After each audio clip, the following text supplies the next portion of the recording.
Assalamualaikum warahmatullahi wabarakatuh. Selamat datang di channel Heavenly Media. Hari ini kita ada di sesi Parent Talk bersama saya Anjar Sulistiawati. Kita akan membahas dampak dari parenting style terhadap perilaku anak. Sebelum lanjut ke pembahasan, jangan lupa untuk subscribe, like, komen, dan tonton sampai habis supaya dapat pengetahuan yang lengkap. Oke, kita bahas parenting style pada hari ini dan dampaknya terhadap perilaku anak.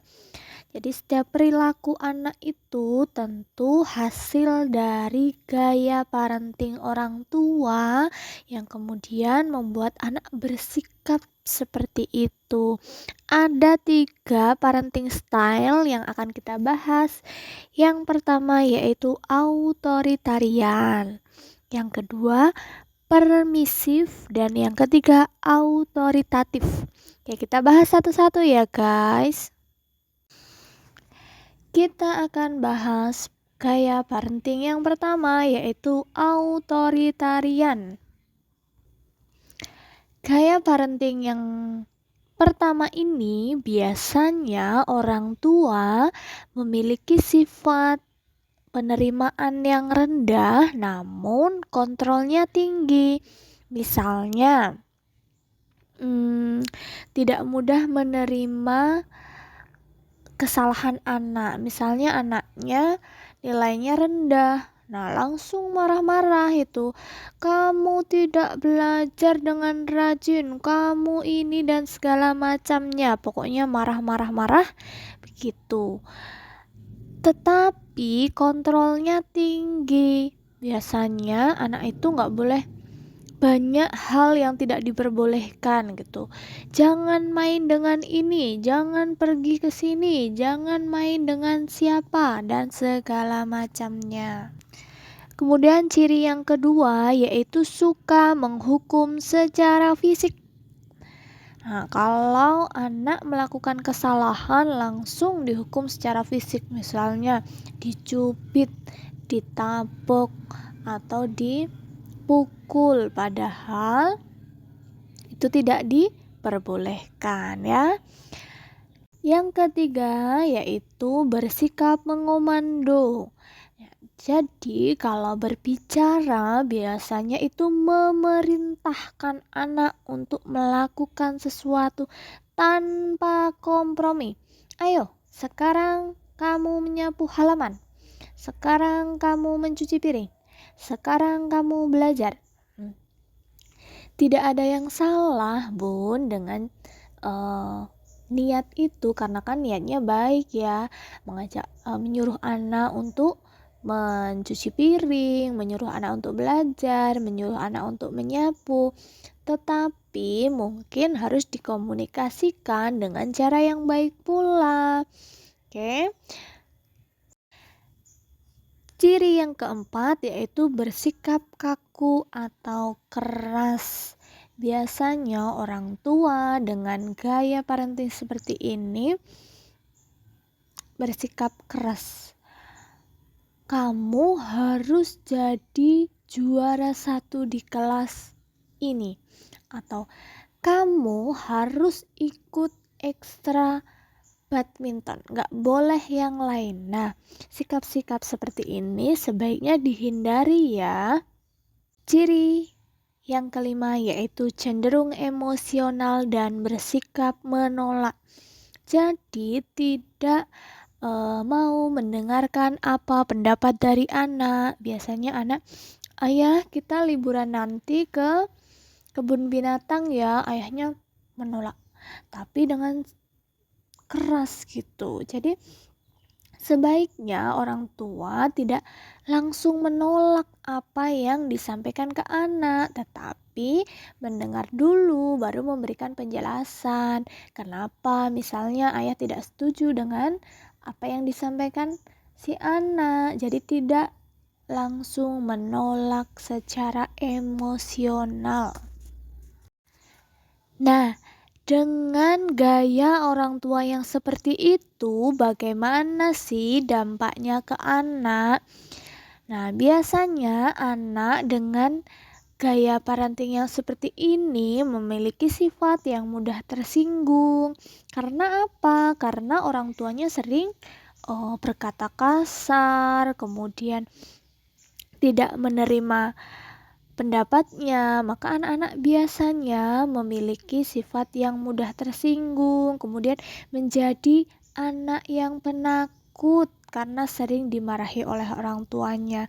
Dan tidak jarang anak juga jadi pemurung, mudah terpengaruh dan mudah stres karena memang dari gaya parenting tersebut anak-anak sebenarnya udah stres duluan nih dengerin orang tuanya marah-marah terus. Nah, dampak dari jangka panjangnya yaitu anak-anak tidak mempunyai arah masa depan yang jelas karena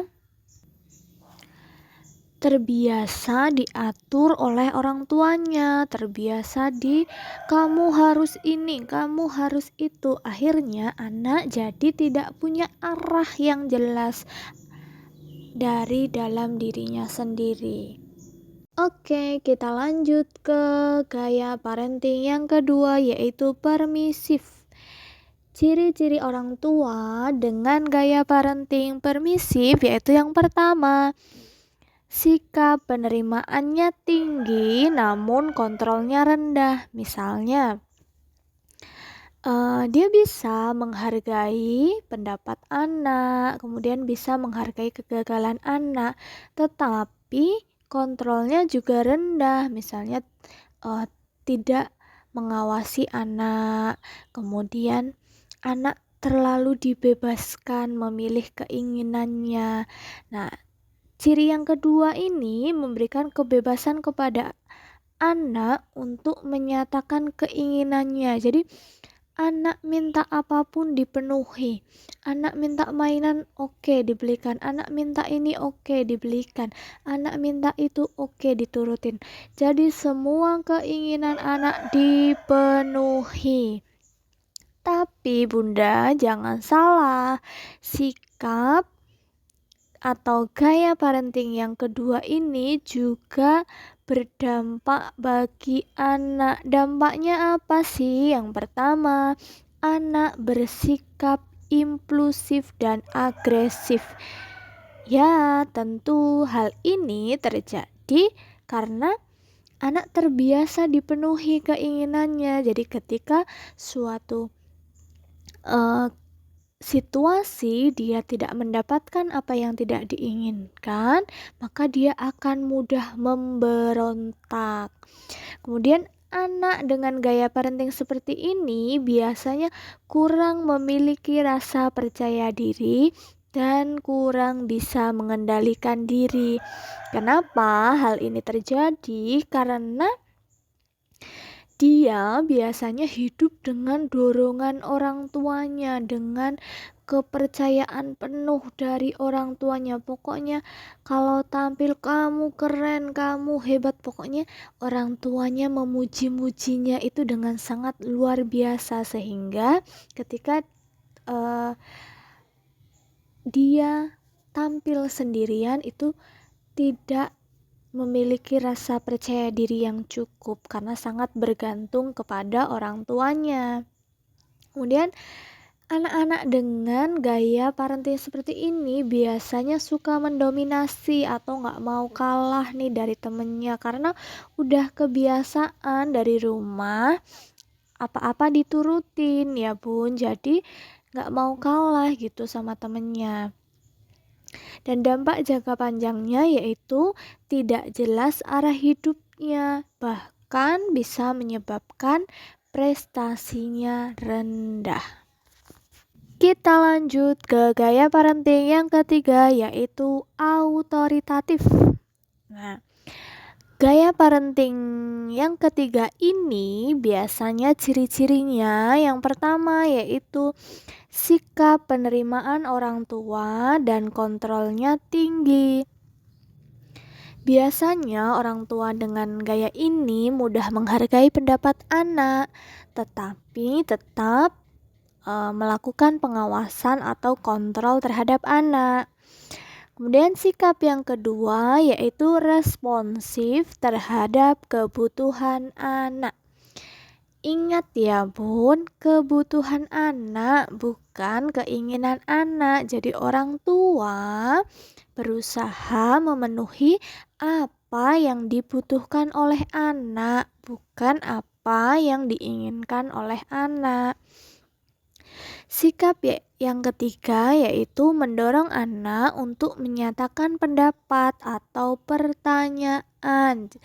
Jadi orang tua sering mengajak anak untuk saling bertanya jawab gitu. Selain untuk menumbuhkan anak berpikir kritis, bisa mengajak anak juga untuk dapat berkomunikasi dengan baik.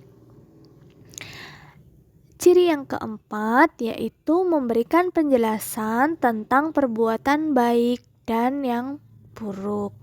Misalnya kalau menjelaskan ke anak tentang sesuatu yang tidak boleh dilakukan, maka orang tua memberikan penjelasan mengapa hal itu tidak boleh dilaksanakan. Jadi tidak sekedar marah, kamu tidak boleh melakukan ini, kamu tidak boleh melakukan itu.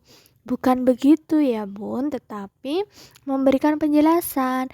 Adik, sebaiknya adik tidak bermain ini karena ini berbahaya untuk adik. Kalau ini mengenai tangan adik, ini bisa terluka, kemudian berdarah dan akan sakit sekali. Nah, maka anak akan lebih mudah menerima apa yang disampaikan orang tua ketimbang orang tua harus marah-marah terhadap anak. Gaya parenting yang ketiga ini membuat anak tumbuh menjadi anak yang bersahabat, memiliki rasa percaya diri yang tinggi, karena memang dia terbiasa diterima pendapatnya oleh orang tuanya, jadi dia akan lebih mudah menerima pendapat dari orang lain juga. Dan biasanya anak dengan gaya parenting ini memiliki kemampuan untuk mengendalikan diri yang tinggi karena dia sudah paham dan tahu dampak baik atau dampak buruk dari sesuatu yang dilakukan. Ciri-ciri yang lain yaitu anaknya bersikap sopan, mau bekerja sama, memiliki rasa ingin tahu yang tinggi karena sering diajak ngobrol dengan pertanyaan-pertanyaan oleh orang tuanya, jadi memiliki rasa ingin tahu yang tinggi. Kemudian anak-anak ini dalam jangka panjang juga mempunyai arah atau tujuan hidup yang jelas karena dia tahu apa yang dia sukai dan apa yang harus dia lakukan. Biasanya anak-anak dengan gaya parenting ini juga memiliki prestasi yang bagus, baik secara akademik maupun non-akademik. Nah, itu tadi 3 parenting style dan dampaknya terhadap perilaku anak.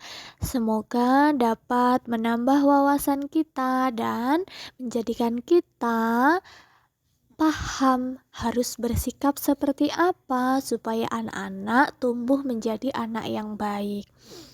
Sampai jumpa di lain sesi, semoga bermanfaat. Terima kasih.